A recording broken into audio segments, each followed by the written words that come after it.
Okay, so intervals in the key of C. So here are seconds. D and E, E and F, F and G, G and A and B, B and C, C and D, T and E. And try to go all the way up until you run out of notes. And back down.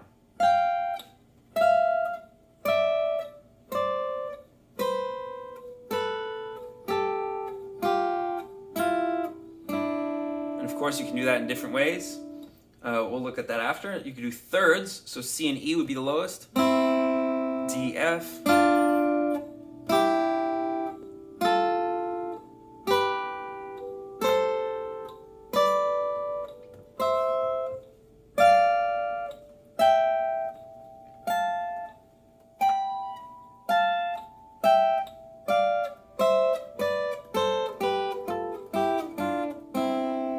Fourths, E and B, C and F, D and G.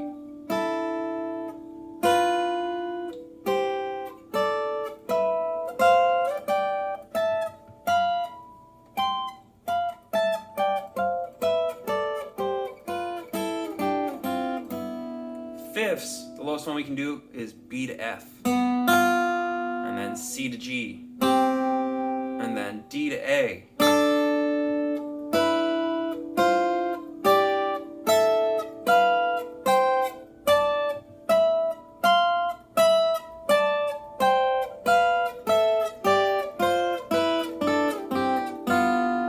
You could also do them across two strings. So you could do, for instance, A to E. So that's the G string, A, and E on the high E string. And then the next one would be B and F, and then C and G, D, A.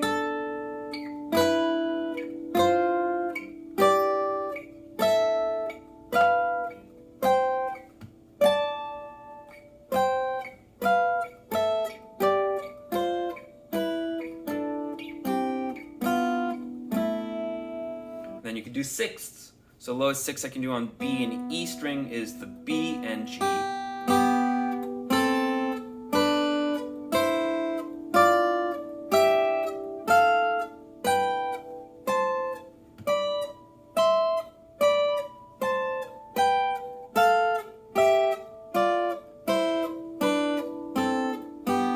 These are also good to practice by skipping a string. So the lowest one I could do is G to E, open G string, open E string, and then A, F, B, G.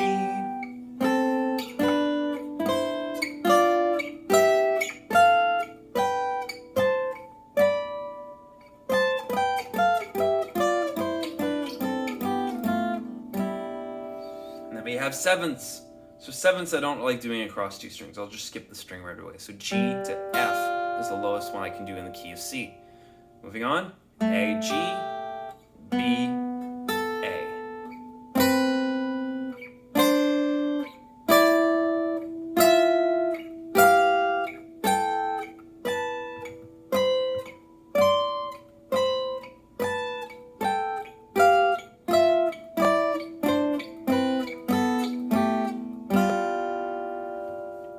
Also a good idea to practice octaves, you know? So G to G, A to A.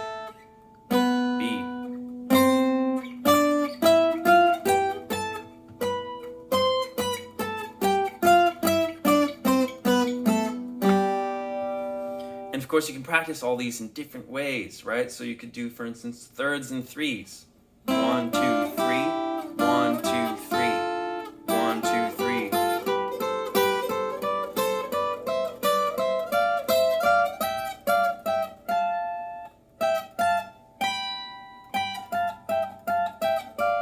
Right? You could do thirds and thirds.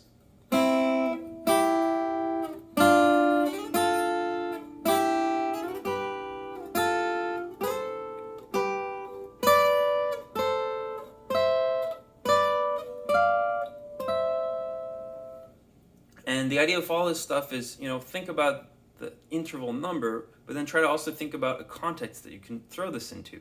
So, if you're doing stuff in the key of C, find a song that's in the key of C that you can use some of this in. Or if there's another song that you're working on that you really like that's in a certain key, practice those in that key and practice using it in the context of that song. Yeah.